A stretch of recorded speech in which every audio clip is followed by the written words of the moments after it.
So it is Saturday morning, July 11th, 2026. A beautiful morning, hopefully. Right, exactly.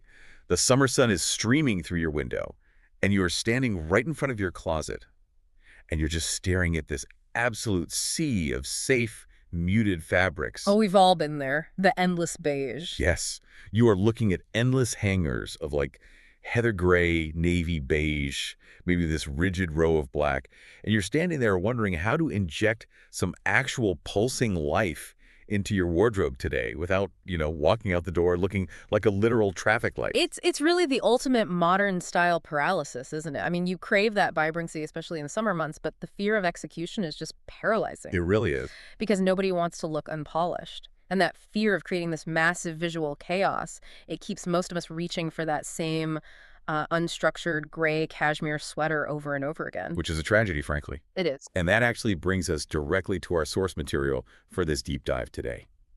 We are looking at a highly anticipated, incredibly comprehensive 2026 fashion styling guide from the brand Apparelizer. A fantastic guide, by the way. Very detailed. Super detailed. And our mission today is to decode what they're calling the ultimate wardrobe hack. Basically, we are going to master the precise visual math of mixing bold, primary colors with those timeless neutral staples you probably already have hanging in your closet. Right, and I think the brilliance of the Apparelizer approach here is that it bypasses the whole fast fashion treadmill entirely. Like, you aren't gutting your closet. Right, no huge shopping sprees. Exactly. You are completely rethinking how your existing garments interact with each other. Okay, let's unpack this, because Yes. the core philosophy here requires us to look at our clothes differently, I think. Like, before we Okay. start blindly mixing garments, we need to understand the raw materials, right? Absolutely. The foundation. Yeah. And Apparelizer is incredibly specific about leaning into primary colors right now. Mm-hmm. Like, why red, blue, and yellow? Why not, I don't know, neon green or pastel pink? Well, what's fascinating here is the stark distinction the Apparelizer guide makes between neons and primary colors on a physical, almost biological level. Biological. Wait, really? Yeah, think about it. Neons reflect synthetic artificial light frequencies. Like, our brains subconsciously associate those glaring wavelengths with plastics, modern manufacturing, highlighter pens. Oh, that makes sense, like office supplies. Exactly. They scream for attention, which often reads as cheap or, fleetingly trendy. Primary colors, conversely, exist naturally in deep organic dyes. Like historical stuff. Right, think lapis lazuli for blue or crushed cochineal for crimson, raw ochre. So our brains just inherently read those rich, grounded wavelengths as historically expensive. Precisely. They are the fundamental building blocks of color. And because of that historical and organic grounding, primary colors maintain this inherent elegance no matter how bright they are. Wow, okay. Like, you can wear a blindingly vivid royal blue, and it won't lose its dignity. It commands attention without begging for it. I really like that distinction. It makes me think of building an outfit the same way a sound engineer mixes a track. Oh, I like that. How so? Well, if you have a really loud, complex, aggressive bass line, Right. let's call that your vibrant red blazer. Okay. Yeah. You can't also have a screaming guitar solo and a frantic drum beat. Yeah. It's just noise. Too much going on. Yeah. You have to lower the noise floor. So your neutral staples, like your crisp white button-downs, your beige tropical wool trousers, your classic stiff denim. Grab the background. Exactly. They act as acoustic foam. That is a phenomenal way to visualize it. Acoustic foam for your outfit. Right. They absorb the excess visual noise so that the bold primary color can actually be heard clearly without, blowing out the viewer's eardrums. Yeah. So for the listener standing in front of their closet, investing heavily in those high-quality basics, like a perfectly tailored camel trench or a pristine pair of black leather loafers that acts as your acoustic foam, Yeah. they guarantee that your statement piece never overwhelms the room. And that right there is the secret to wearing color with actual authority. The neutrals provide that critical visual rest your eyes need. Visual rest. I love that. Right, to register the bold color as intentional rather than accidental. Okay, here's where it gets really interesting, though. Apparelizer lays out the specific fashion math for perfect pairings, and I really want to get granular here. Let's look at how they construct the red and beige pairing. Yes, a classic. Because they don't just say, like, wear red and beige. They specifically suggest a structured red wool crepe blazer paired with beige trousers. Well, that structural element is key. A red blazer carries an immense amount of architectural authority. It's very commanding. Right. It has shoulders, it has sharp lapels, it frames the face. Red is this high adrenaline color, but beige is a completely passive low-temperature neutral. It cools it down. Exactly. When you combine them, the beige physically lowers the visual temperature of the outfit.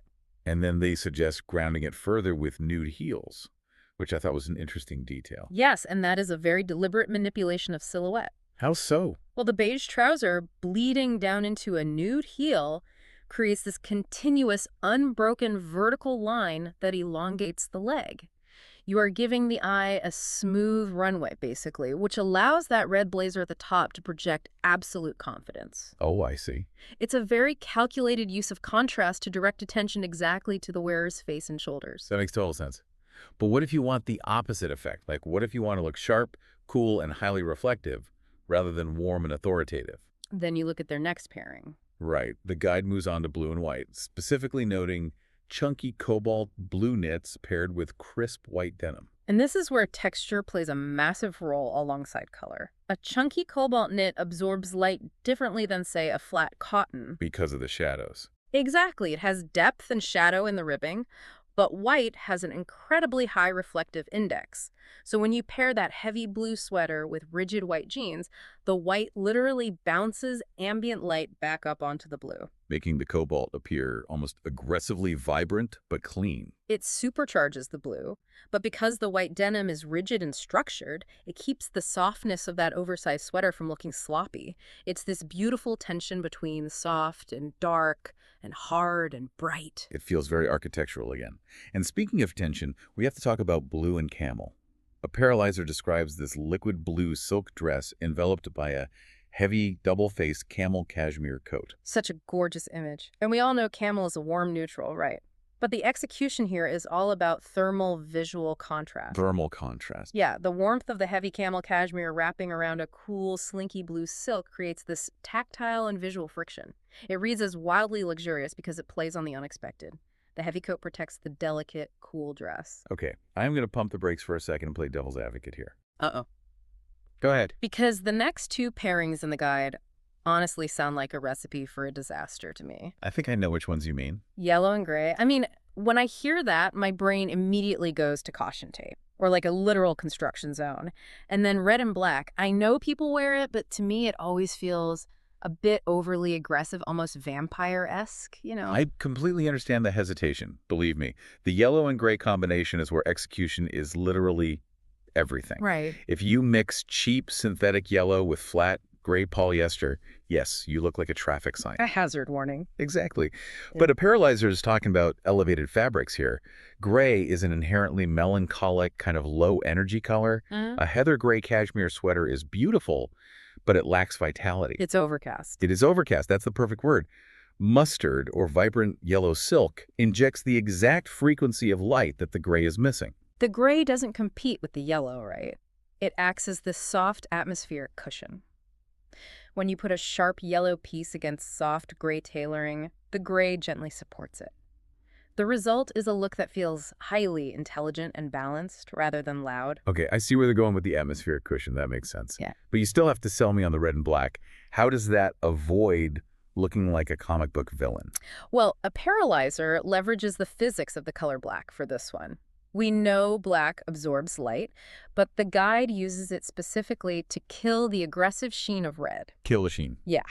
If you wear a glossy red leather jacket, it's intense, it's a lot.